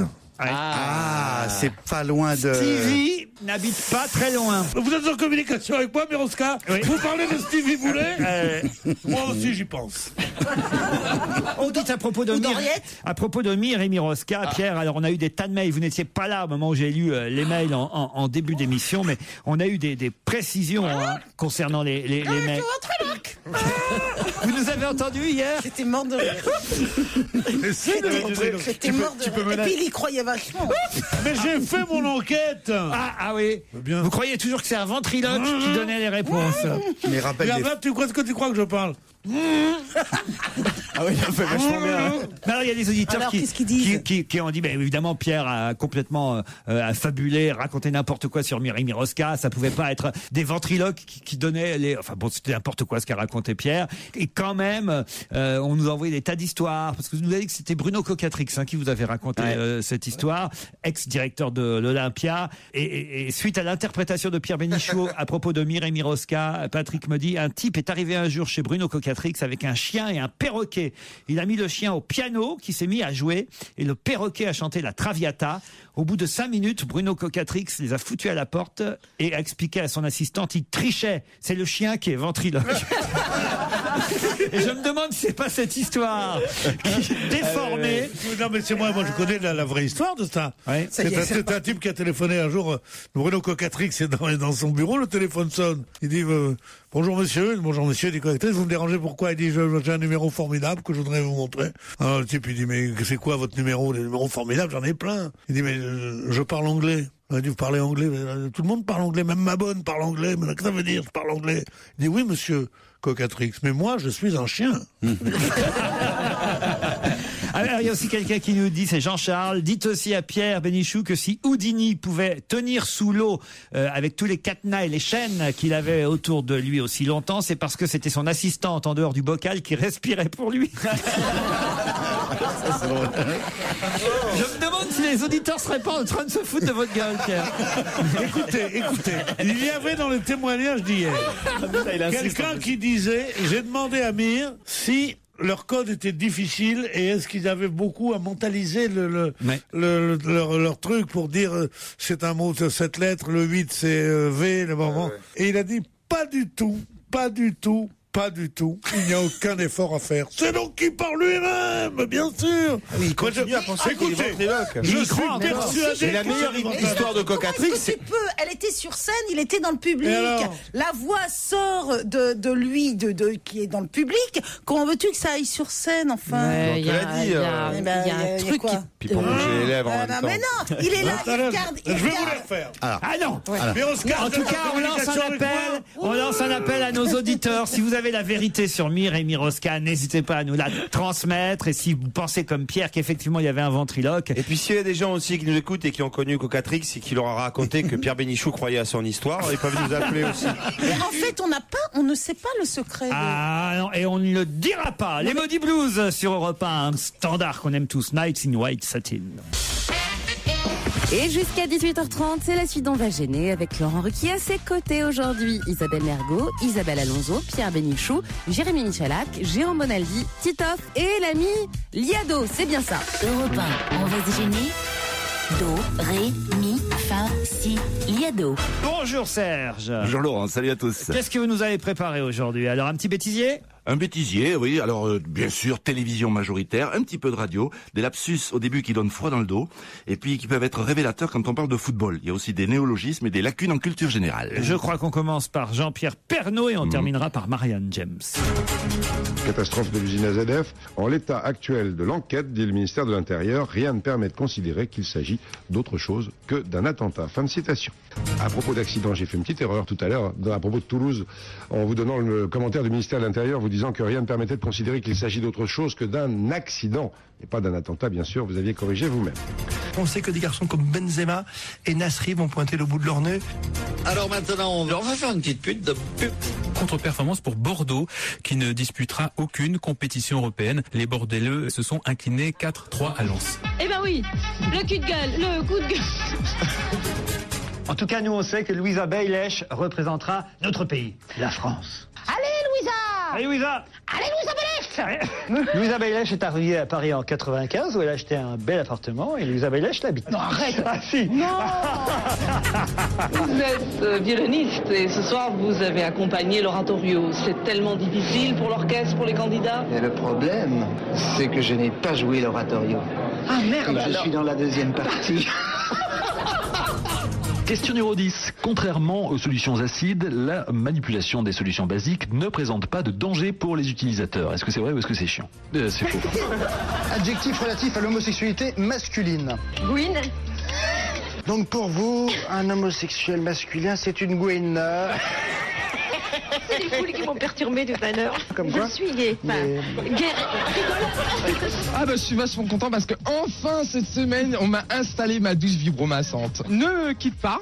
Okay. Je repasse le standard, je te repasse, c'est nouveau, c'est new, ils inventent au fur et à mesure des mots. Francesco, des frères, des sœurs, des... J'ai 4 sœurs, dont 2 frères. 4 sœurs, dont 2 frères. Le Marais, c'est un quartier de Paris. Quand ça fait longtemps qu'on n'a pas joué à Paris, les premières, 65% du public sont des homosexuels. Et alors forcément, ils percutent plus vite que les autres. Probablement parce qu'ils ont une bonne aération. On a reconnu Stevie, un animateur. J'avais oublié. Je te repasse. J'avais oublié que c'est sur Fun TV, ça. Je te repasse. Et on vient de repasse le standard. Et on vient de m'installer ma douche vibromassante. Et Isabelle, vous vous souvenez, c'était à l'Eurovision qu'on soutenait cette candidate que tout le monde a oublié. Comment elle s'appelait? Isabelle Bailèche. Les fameux melons me lèchent. Bravo Serge, il était drôle votre bêtisier. On attend aussi bien demain à la même heure. Que s'est-il passé d'incroyable dans la nuit de samedi à dimanche dernier entre la station Guillotière et la station Saxe-Gambetta? Ah, une femme de 20 ans. Oui, 19 même. A passé le parapet. C'est ça la réponse? Ouais, oui, je m'intéressais pas à ce que je disais parce que je croyais pas que c'était ça. Tu t'intéressais pas à ce que tu disais. Et donc, voilà, c'est à Lyon que ça se passe. À et Lyon. puis on l'a retrouvée sur le toit. Le toit de quoi? Du métro. Elle a reçu une caméra dans la tronche et puis voilà. Et maintenant, elle va bien. Non, mais quand même, il faut expliquer qu'elle a voyagé sur le toit du métro entre 2 stations. Gratuit. Après une soirée bien arrosée, ce groupe d'étudiants se hâte pour attraper le dernier métro de la station Guillotière. Il est minuit. Les jeunes gens se jettent dans la rame, mais elle, Marine, c'est son prénom, est un peu en retard. Elle sent qu'elle va louper le dernier métro. Alors, elle tente le tout pour le tout. Et elle saute pour gagner quelques secondes de la mezzanine du premier étage de la station pour atterrir sur le quai. Et au lieu d'atterrir sur le quai, eh ben, elle atterrit sur le toit du métro parce qu'elle a mal calculé son... de la détente. Sur la bande vidéo, on la voit tituber et ensuite elle heurte de plein fouet une caméra de vidéosurveillance quand le métro repart. C'est un miracle qu'elle soit encore vivante à la station d'après. Et non seulement elle est vivante, mais elle sort de l'hôpital, elle est restée 24 heures. Quoi. Ah ouais, elle a été soignée directement dans la rame avant d'être transportée à l'hôpital. Et elle a été repérée par les voyageurs qui ont vu un bras qui pendait à la fenêtre. Et il y avait du sang sur le bras. Non, mais t'imagines la vision. Et nous avons au téléphone Marine Belmondo. Marine, bonjour. C'est vrai, ça fait penser aux cascades de Jean-Paul Belmondo. Et la caméra, elle a gardé intégrée dans le front ou pas? Ça me rappelle une belle anecdote là, que vous nous aviez racontée. En plus, il y a un petit moment, là, ça fait bien 5-6 ans que vous ne nous l'avez pas raconté, Pierre, au point même que je me souviens plus exactement des termes. Vous savez, c'est Belmondo qui doit tourner justement cette scène où dans le métro... Ah oui, justement, il était sur le toit du métro et il passe dans les tunnels comme ça en étant... Et il a refusé, comme toujours, d'être doublé. Et il y a un des techniciens qui lui dit « Pour 100 briques, je ferai pas ça. » Et Belmondo dit « Moi non plus. » Génial, celle-là. Moi aussi, je refuse toujours d'être doublé. Je reste au milieu de la route. Au téléphone, dans un instant, nous aurons un monsieur qui a ramené quelque chose de très étonnant d'Argentine. Monsieur Bernardin nous expliquera ce qu'il a ramené d'Argentine. Non. Il y a une MST chelou. Monsieur Bernardin, on a ramené 52 d'Argentine. C'est là-bas, en tout cas, qu'il les a vus pour la première fois. Ça tient dans une valise? Non, 52 quoi? Il faut un camion? Non. Oui, il faut plusieurs camions. Il faut plusieurs camions. C'est vivant? Je vais vous dire, c'était même à un point, je crois que ça a été bloqué au Havre pendant un petit moment. C'est vivant ou pas? C'est pas vivant. C'est végétal, c'est des fleurs, c'est des plantes. Des fossiles. Ça y ressemble. Des cailloux. Ça ressemble à des fossiles. Dans le genre, Des fossiles de Carlos Gardel. c'est dans le genre dinosaure. C'est-à-dire Des os de dinosaures. Le squelette. Des squelettes de dinosaures. Des dinosaures. Il a ramené des dinosaures. Bonne réponse de Jérôme Bonaldi. Des dinosaures. Des squelettes de dinosaures. Pas des squelettes de dinosaures, des faux dinosaures. Ah, c'est le mec qui fait la porte de Versailles. Voilà, le temps des dinosaures, porte de Versailles. Vous pouvez aller voir cette exposition, au moins jusqu'à la fin de l'été. Tu dis nous ce soir, moi le dinosaure.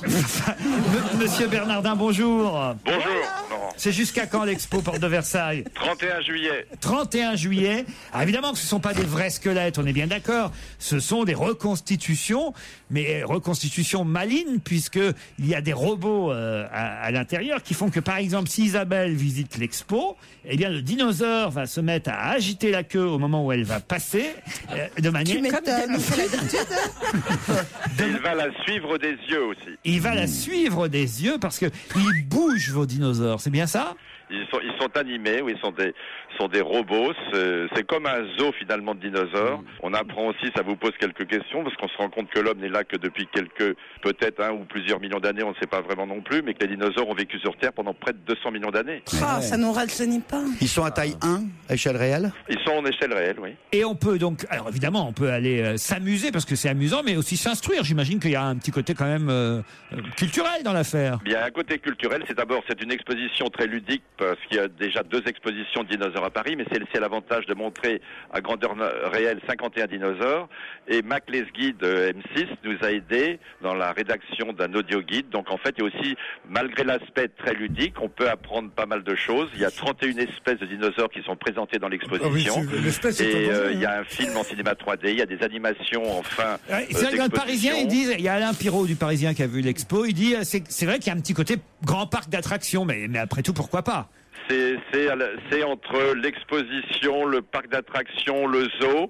Oui. Et moi, j'ai fait le spectacle des dinosaures à Paris, vous savez, au mois de décembre, qui a attiré 60 000 spectateurs en 4 jours à Bercy. Et on a le problème dans le spectacle en général, c'est que les places sont maintenant devenues très très chères et les expositions permettent d'émerveiller les gens avec des prix de billets qui sont. Je suis sûr que vous pourrez trouver d'autres stations de radio où vous ne serez pas parlé aussi longtemps. Qu'est-ce qu'il y a, Pierre? Vous n'aimez pas les dinosaures? J'aime pas les animaux vivants. Alors les animaux morts. Pierre, n'y allez pas parce que il y a des gamins qui vont vous monter dessus, qui vont. Super, un Bénichosaurus, un Bénichoraptor. Ah non mais c'est vrai, Pierre. Vous êtes un peu notre dinosaure à nous, notre. Ah putain, vas-y avec l'autre Sarotte. Putain, il y a un dinosaure avec Lucie, génial. Alors regardez comment il se reproduit. Au revoir, monsieur Bernardin, on vous remercie. Le temps des dinosaures, c'est à la porte de Versailles. Allez, on retourne au studio Merlin d'Europe 1 pour la suite d'On va gêner avec Laurent Ruquier et ses complices et une nouvelle question sur l'actualité. On parlait des dinosaures qui nous ramenaient 65 millions d'années en arrière. Là, c'est quasiment 30 000 ans en arrière. C'est pas mal, hein, déjà. 30 000 ans en arrière, où je vous emmène. Puisqu'on vient de découvrir en Allemagne, dans une grotte, l'objet le plus vieux qu'on puisse connaître dans ce domaine, qui donc a 30 000 ans, d'après les experts et les scientifiques qui l'ont retrouvé. De quel objet parle-t-on? Un objet fabriqué par l'homme? On n'avait jamais trouvé d'aussi vieux. C'est Néandertal qui a fait ça? Une hache? Fabriqué par l'homme, oui. C'est-à-dire 28 000 ans avant que Dieu n'envoie son fils sur Terre? 28 000 ans. Une tête de Delco?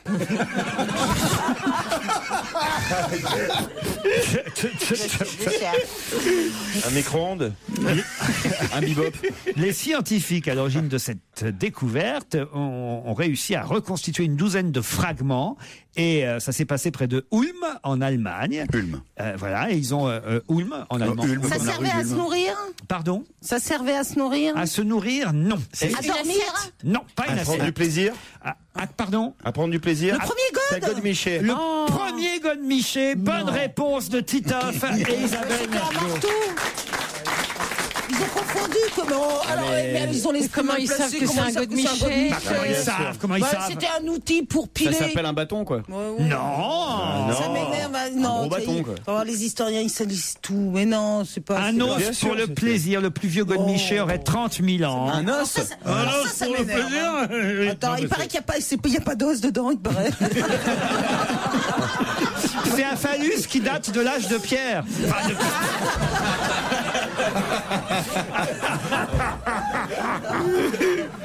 Ils ont trouvé ça dans une grotte? C'est marrant, dès qu'ils font des plaisanteries douteuses sur moi, ça les met dans un état de joie. Je suis pas là, Ça je suis pas. m'énerve, ça. Comment ils le savent que c'était. Mais c'était. Bien sûr. Ben, comment ils le savent Les scientifiques à l'origine de cette découverte affirment que lorsque l'outil ne servait pas à des fins sexuelles, il était utilisé pour allumer des feux. L'objet date d'au moins 28 000 ans, 30 000 ans peut-être, et il aurait été jeté après avoir été brisé. Non, parce que ça marche, Louis. il marche Méfiant. Eh ben, tu vas allumer le feu puisque c'est ça. Dans la grotte. Mais ça en dit plus sur l'esprit des chercheurs que sur l'objet lui-même. Ah oui, c'est une interprétation. Non, tout au long de l'histoire, il y a des. Il y a des godemichés comme ça. Mais non, le plaisir, c'est quelque chose de tout nouveau. Non, mais il y a même une exposition aussi comme ça. Elle a absolument raison, la petite Mergo. C'est tout nouveau, ces idées-là. C'est de la com, il y a tout le monde encore des parle. pays au XXIe siècle où la jouissance des femmes est une chose à peu près inconnue. Comme la France, par exemple. Toi, t'as été mal commencé, toi. Comme ta femme, par exemple. Putain, on attaque la famille. Alors là, moi je reviens du côté de mon Pedro. Qu'est-ce que c'est que ça? Attention, il y a Rapido. Mesdames et messieurs. Et Pierrot le Rapido va frapper. Parlons plutôt des inventions, puisque vous n'aimez pas les vieilles choses. Une invention qu'on peut trouver dans Libération aujourd'hui, un peu du même ordre. Vous vous souvenez de la perruque pour bébé? Eh bien là, c'est encore pour bébé ce qu'on vient d'inventer. Vous pourrez acheter ça sur Internet. Vous aurez le droit à 4 coloris possibles, plusieurs formes. Le dentier. En forme de chat, de papillon, de château. C'est bio en plus. Mais de quoi s'agit-il? Le pot? Non, pas le pot pour bébé. Non, alors en fait, c'est une double fonction et ça n'existait pas avant. C'est une tétine sur laquelle on fixe des lunettes de soleil pour bébé, et comme le bébé suce, la succion maintient les lunettes en place. Faut pas lui mettre à l'envers. Hein. Excellente réponse d'Isabelle Alonso. Il s'agit de la tétine lunette, ou les lunettes tétines, si vous préférez, la totote anti-UV, comme a titré Libé, parce que c'est vrai que les enfants ont du mal à garder les lunettes de soleil sur leur nez, mais si la lunette ou les lunettes sont attachées à la totote, évidemment, ils sucent la totote et les lunettes restent en place. Et en quoi c'est bio? Tu le jettes dans la campagne et au bout de 500 000 ans, il n'y en a plus. Elle est pas faite c'est ça, avec un comme le plastique. plutonium. Et puis, vous pouvez, voilà, choisir en forme de Les chat. chercheurs dans 500 000 ans diront c'est le premier god pour les enfants. Et parfois, on s'en servait pour faire du feu. Mon cœur ne bat plus, c'est De Palmas sur Europe 1. Comme promis, on a marqué une courte pause et la suite d'On va gêner, c'est maintenant sur Europe 1 avec Laurent Ruquier et puis Jérôme Bonaldi en vedette qui nous présente ses gadgets en tout genre. Europe 1, on va se gêner. Quoi de neuf, Jérôme? Quoi de neuf, Jérôme? C'est le moment où on espère tous que Jérôme Bonaldi nous a apporté à manger avant 18h. Eh ben, ça tombe bien. Un petit creux. Du salé? Alors, vous l'avez peut-être vu, c'est Marie qui fait ça. C'est Lunchbox. On voit, tous ceux qui regardent la téloche avec les séries américaines, ils voient que les Américains, ils vont pas à la cantoche, il n'y a pas de cantoche, puisqu'il n'y a pas de social là-bas. Ils mangent dans les boîtes. Et voilà des boîtes comme aux États-Unis. C'est donc une petite boîte un peu conique, comme on voit les Coréens. Il y en a partout dans les gares. Conique, mais elle n'est pas très rigolote. Vous ouvrez, vous enlevez la petite fourchette qui est livrée avec, vous enlevez l'opercule, vous mettez 2 minutes 30 au micro-ondes, vous attendez un petit peu parce que cette fois c'est un peu trop chaud et hop, vous mangez. Et faut ça bien vous fait mélanger, un petit repas. Parce que tout le riz est en dessous. Mais alors, pas dans le chili côte carnet, hein. Elles sont pas mauvaises, les boulettes, tu vois, te dis. C'est Marie. À quoi ça sert qu'ils se décarcassent? Ah non, c'était du croc, ça.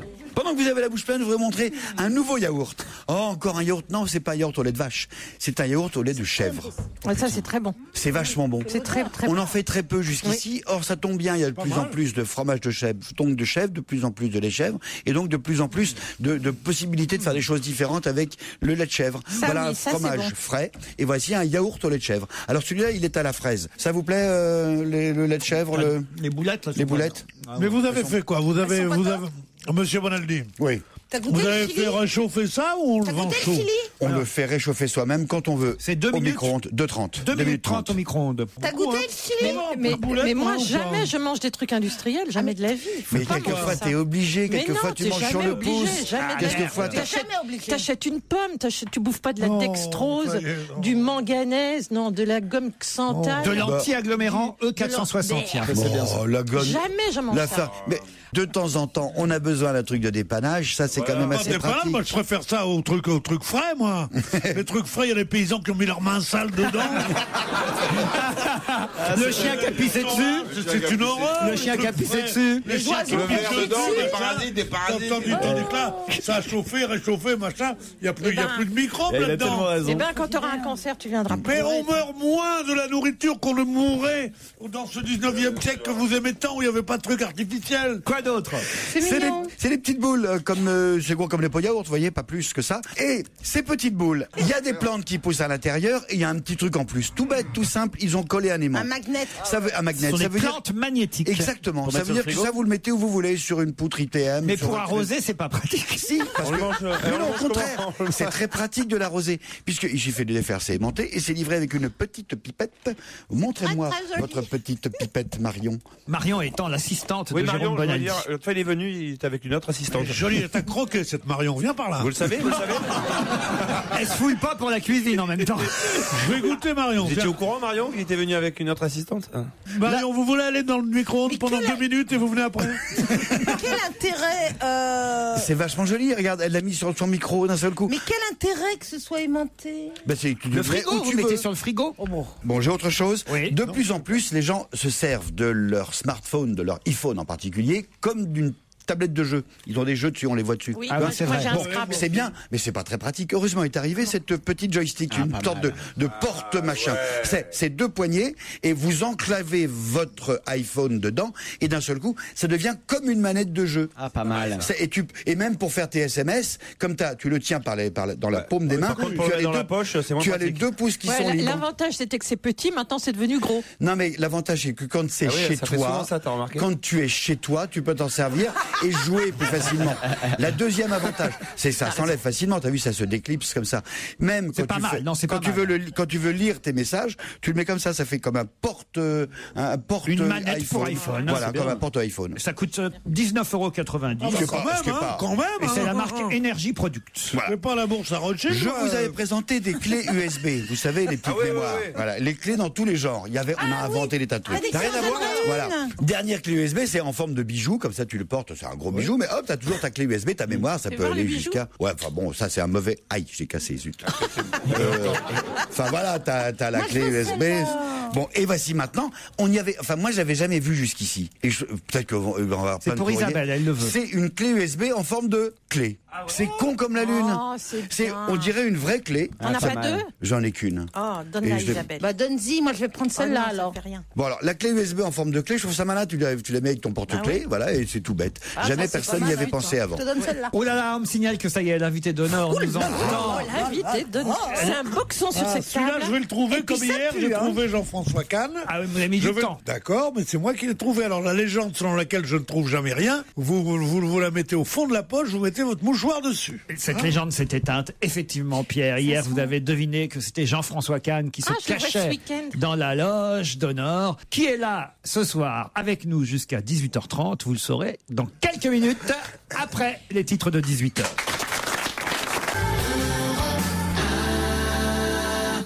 Europe 1, on va se gêner. Un invité caché dans une loge. C'est le moment de la loge d'honneur. Allez, aujourd'hui, je rappelle à l'antenne les règles à mes petits camarades. D'habitude, je fais ça hors antenne pendant les titres de 18h, mais c'est bien que le public soit au courant des petites règles auxquelles vous devez obéir. C'est-à-dire, par exemple, ne jamais poser de questions sur l'âge de l'invité, ne jamais poser de questions sur son actualité, pourquoi il pourrait éventuellement être en promo. Ça, on en parlera avec lui ou elle quand il ou elle sera dans notre studio une fois que vous l'aurez découvert. Et puis, si jamais vous avez deviné qui est notre invité, eh bien, avant de balancer le nom comme ça directement, posez des questions pour vérifier et vous amuser même avec l'identité présumée. Voilà, ça c'est clair. Pour les règles des invités, c'est tout simple. Oui ou non aux questions qu'on vous pose. Bonjour, invité d'honneur. bonjour. Vous pouvez de temps en temps sortir du oui ou du non quand ces réponses-là ne sont pas possibles, mais faites attention, toujours des réponses courtes. C'est parti. C'est quoi votre nom? On peut essayer, Vous êtes une femme? Ah, t'as une voix de femme, toi, t'es... Vous êtes une séductrice? Ah, ça, c'est pas à moi de le dire. Vous avez une voix, en tout cas. Oui, mais il n'y a que vous pour le dire, alors dites-le. Parce que, Parce qu'on vous voit pas, nous. Est-ce que c'est une séductrice? Oui, parce qu'elle a fait... oui. Enfin, elle joue de sa féminité. Est-ce que vous jouez de votre féminité, alors? Parfois, comme toutes les femmes. Oui, enfin, avec cette voix-là, ça fait... Ça va être compliqué. De notre côté, c'est difficile à imaginer. Moi aussi, j'aimerais bien jouer de votre féminité. Est-ce que vous êtes danseuse au Crazy Horse? Pas exactement. Pas exactement. Mais vous êtes artiste, donc. On pourrait dire comme ça. Est-ce qu'on vous reconnaît dans la rue quand vous marchez? Même si vous êtes arrêté, d'ailleurs. Parfois. Vous êtes de grande taille. Blonde? Non. Brune? Chauve? Est-ce qu'on voit souvent à la télévision? Pas très, non. Est-ce que vous êtes chanteuse? Non. Est-ce que vous êtes journaliste? Non. Actrice. Sportive? Actrice. Actrice, non. Est-ce que Comédienne? vous êtes une grande amoureuse? Attendez, parce que quand même, il faut être juste. Isabelle a posé une question. Est-ce que vous êtes une sportive? Oui. Oui. Non, c'est votre boulot. En quelque sorte. Vous êtes sportif professionnel? Voilà. Dans l'eau? Pas loin de l'eau. Pas loin de l'eau? Pas loin de l'eau? Vous êtes pêcheuse professionnelle. Vous pêchez le thon. Non, sur l'eau. Voilà. Vous ramez? C'est vous pour l'instant qui ramène. Bon. Et vous êtes une sportive encore en activité? Oui. Et vous n'êtes pas fort romeux comme tout le monde? Comme tout le monde. Mais non, rien. Qu'est-ce qu'il raconte? Il est C'est à fou, Tignes. déjà. C'est à Tignes. Et puis d'abord, c'est des footballeurs, c'est une femme. Ouais, notre mais invitée. c'était- Non, elle est pas loin de l'eau. Comment est-ce qu'on peut faire un Elle est sport sur par- l'eau, elle fait, mettons, de la planche à Du voile, ski par nautique, exemple. du Ah, ski nautique. Ah, ou alors elle est arbitre au water-polo, tu vois, tout près de la piscine. Bien sûr, on en connaît beaucoup. Ouais. Il est con, ce On les bonhomme. connaît dans la rue, les arbitres en water polo. Je vais vous demander de reconnaître le nom d'une personnalité qui serait arbitre au water polo. Lui, il jette son pull dans les chiottes, il appelle ça le water polo. Vous faites de la natation synchronisée? Non, mais c'est bien ça, c'est un sport nautique, on va dire. Est-ce que c'est un sport nautique, demande Titoff? Est-ce que vous êtes navigatrice? Oui. Vous avez fait le tour. Vous avez fait le tour. Du monde? Le tour. Ça, il en a fait le tour. Est-ce que vous feriez le tour du monde? Ça ne tournerait pas plus que ça. La terre n'est pas assez ronde. Et vous êtes dans le genre écolo? Pour m'éblouir autant que toi, quand je chante, on se tait. Et on pleure. Est-ce que vous l'avez fait en sens inverse? On parle du tour du monde, hein. Oui, parce que sinon... Sinon, oui. Mademoiselle Polanski, est-ce que vous avez fait en sens inverse? Non, est-ce que vous avez passé un certain temps sur votre bateau qui était retourné, sur la coque du bateau retourné, il y a quelques années? Est-ce que vous êtes dans le genre écolo? Oui. Est-ce que vous portez un très joli prénom? Oui. Est-ce que vous vous appelez Isabelle? Non. Merde. Est-ce que vous êtes française? À qui vous pensiez, Isabelle Isabelle Autissier? Autissier. Non, c'est pas elle. Est-ce qu'on vous a déjà prêté une aventure avec un petit mec qui travaillait avec nous, là? Comment il s'appelait déjà? Kersozon. Kersozon, c'est ça. On l'a prêté, oui. Et est-ce que vous avez un prénom qu'on trouve beaucoup en Italie? Yes. Oui, comme une ville, comme une ville. Comme une ville. Alors, Oui, 1, 2, 3, il s'agit de Florence Artaud. Florence Artaud. 16h, 18h30 sur Europe 1, avec Laurent Ruquier. On va se gêner.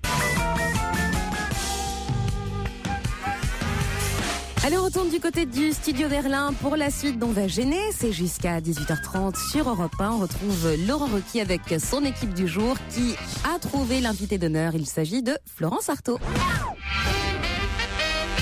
Florence Artaud est notre invitée jusqu'à 18h30. Bravo. Vous l'avez identifié assez rapidement. Il faut dire qu'une fois qu'on a trouvé sportive, navigatrice, évidemment, il n'y en a pas 10 000 non plus. À part Bonaldi qui vous a appelé Florence Autissier. Oui, pardon. Très bien, bravo Bonaldi. Ça aurait pu être Hélène MacArthur, mais on aurait peut-être reconnu l'accent. Et puis vous êtes peut-être la première, et vous resterez toujours la première, Florence Artaud, non? Dans N'est-ce l'histoire. pas? Oui. Ça La dernière, j'espère. Pas la première non plus, il y en a eu beaucoup d'autres avant moi quand même. Vous avez répondu toujours en activité parce que c'est vrai qu'on parle pour vous de la prochaine route du Rhum en octobre 2010. Voilà, ça commence à être un petit peu short pour les délais, mais enfin j'ai encore de l'espoir. Tu es dans combien de temps? Ça veut dire un an? Non, c'est dans 6 mois. Non, octobre 2010, autant vous dire, c'est dans quelques mois, Bonaldi. Je ne sais pas dans quel état il est, mais je crois que je vais arrêter de manger ces boulettes. Il a mangé du yaourt de chèvre. Et Florence Artaud est chez nous aujourd'hui parce qu'elle publie Un vent de liberté. C'est chez Artaud, justement.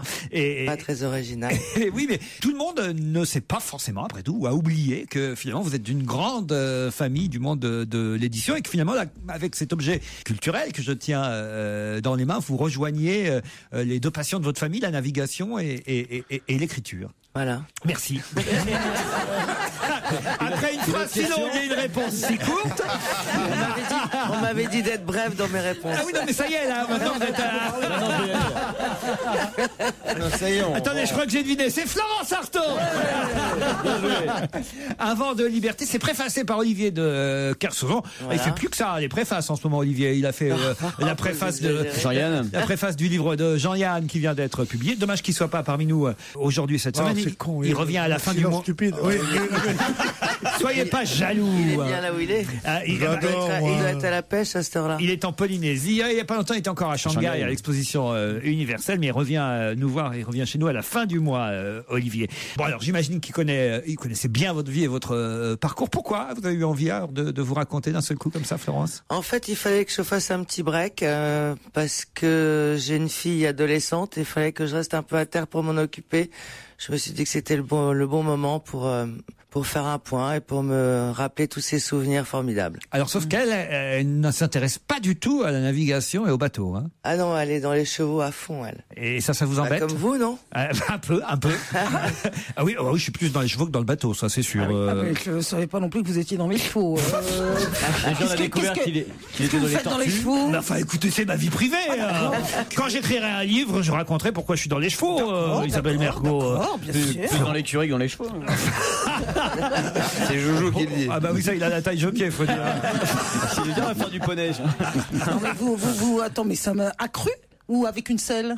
Ah non, tartare toujours. Non mais vous galopez, vous sautez, vous m'avez pas vu faire du saut d'obstacle. Je vous vois pas. Jamais arrivé devant un repas à le cheval. Le centaure, on l'a dans la surface.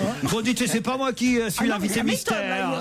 Faut qu'on se voit, Laurent. C'est pas moi, c'est Florence Artaud, l'invité mystère. Qui n'est plus mystère d'ailleurs, puisqu'elle est là, mais elle est toujours invitée quand même. Et alors, donc ça vous embête ou pas qu'elle fasse Ah non, je suis ravi, je trouve que c'est un très joli sport. C'est un peu comme la mer, ça apprend une certaine forme de respect, de discipline que les parents ont bien du mal à faire rentrer dans la tête de ces sales mômes.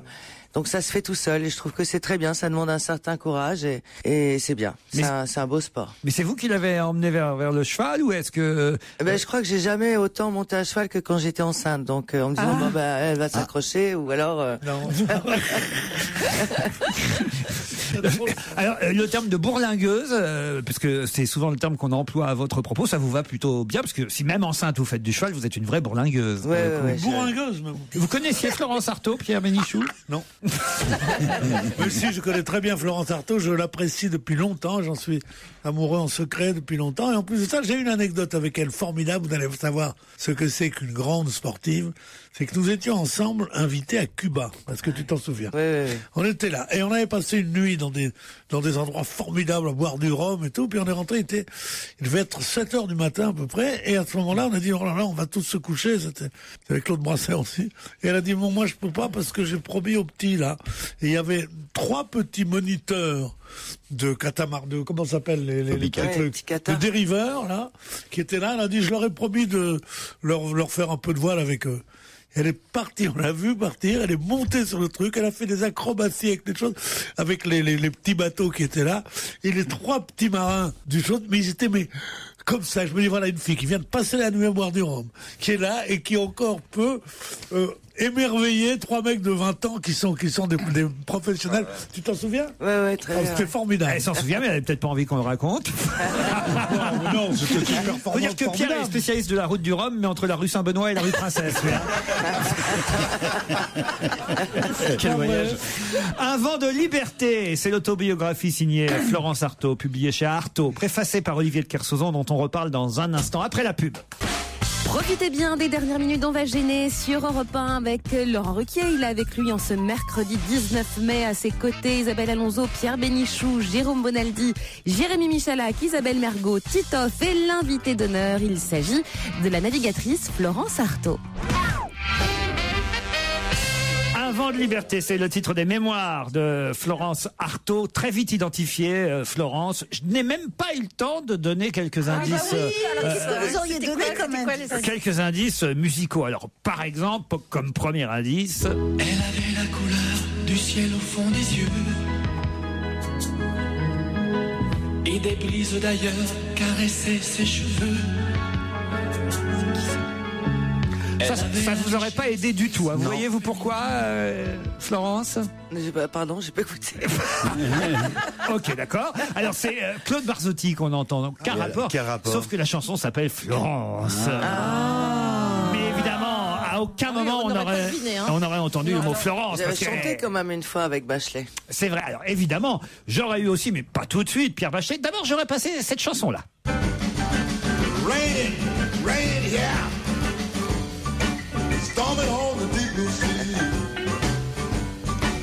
Raining out. Storming on the deep blue sea. C'est John Lee Hooker qui chante Deep Blue Sea. Et là, alors là, vous comprenez évidemment l'indice. J'ai eu un bateau qui s'est appelé Deep Blue en plus. Voilà, oui, c'est pour ça d'ailleurs qu'on passait l'indice, évidemment. Bravo. C'est surréaliste cette émission. Je dirais moi. C'est la Transat Jacques Vabre en 2007, Deep Blue. Ouais, bravo, très fort. Et comment va s'appeler le prochain bateau alors? Est-ce qu'il existe ce bateau? Je sais pas, mais je pense que j'aimerais qu'il ne porte pas de nom. Ah? Enfin, qu'il porte le nom de... Enfin, je voudrais l'appeler SOS ou quelque chose comme ça. Pour sauver la planète, quoi. Ouais. Mais pas de marque, c'est ça? Et pas de marque. Mais vous cherchez des sponsors ou pas? Alors comment ça se passe? Oui. Donc des sponsors qui accepteraient de ne pas... Voilà, ça serait classe. Plusieurs sponsors, plutôt qui s'investissent dans le développement durable et qui s'investissent par la suite dans une fondation que je suis en train de créer pour essayer de mobiliser les jeunes populations à la sauvegarde de la planète. En tout cas, à la prise de conscience. Autre indice sonore qui était prêt. Ça va vous mettre en baisse ce soir, une mort de plomb. Avis de détresse, y a pas d'erreur, c'est un typhon. Ça, évidemment, c'était peut-être plus facile, non. Vous, Florence Artaud, vous l'avez reconnu, évidemment. Bah oui, C'est vous qui chantez. Ouais. Bien sûr. Je pourrais plus chanter comme ça aujourd'hui avec la voix que j'ai. Chantez bien, hein. Oh, pourquoi? Ou alors avec un peu plus bas, quoi. Plus Lily Marlène. On m'appelle de plus en plus monsieur au téléphone. Je réserve un billet d'avion. Il y a le dernier album d'Eros Ramazzotti, alors. En tout cas, effectivement, c'est Typhon, une chanson de Pierre Bachelet que vous avez interprétée. Alors là, vraiment, c'était au cas où alors vous séchiez lamentablement. Et ça, la gloire, Flo, la maternité, votre fille, la famille.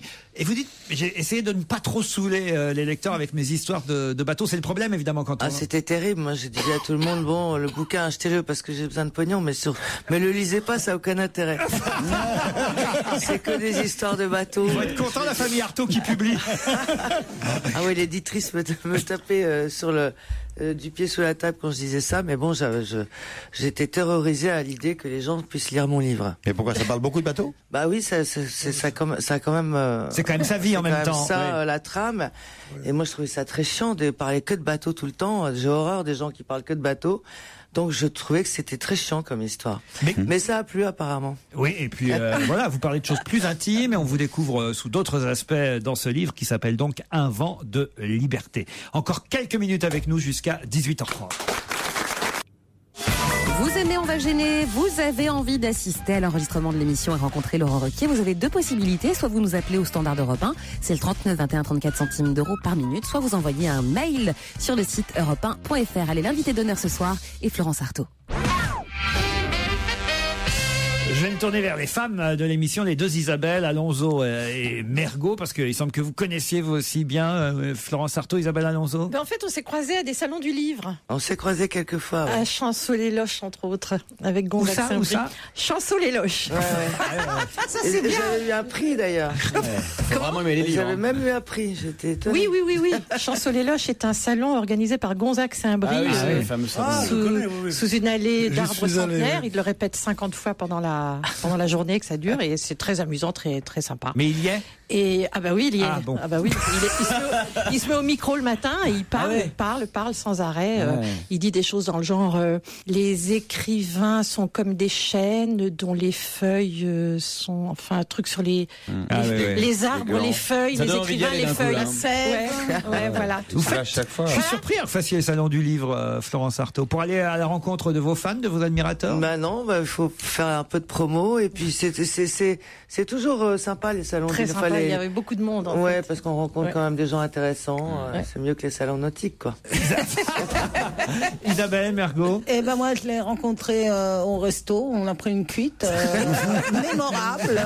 C'était du côté de la rue Le Pic, dans un truc à couscous et qui faisait tabac aussi. Et à l'époque, on pouvait fumer. Et puis.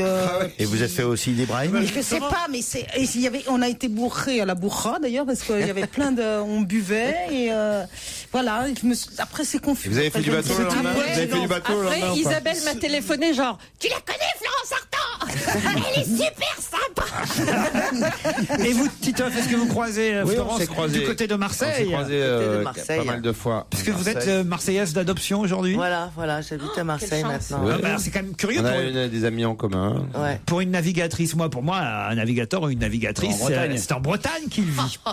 Mais la Méditerranée n'est pas si facile. Ah non. Ah voilà. En tout cas, Olivier de Kersauzon écrit en début de préface: Florence, je t'écris de Polynésie à 2 mois de bateau de toi et un peu plus encore s'il faut te chercher à Marseille. Chez toi il fait jour, chez moi la nuit vient de tomber au bout du ponton. À l'heure où je griffonne ce mot, toi tu finis ton livre. Je me demande bien ce qu'il y a dedans. Je me demande si tu parles de moi.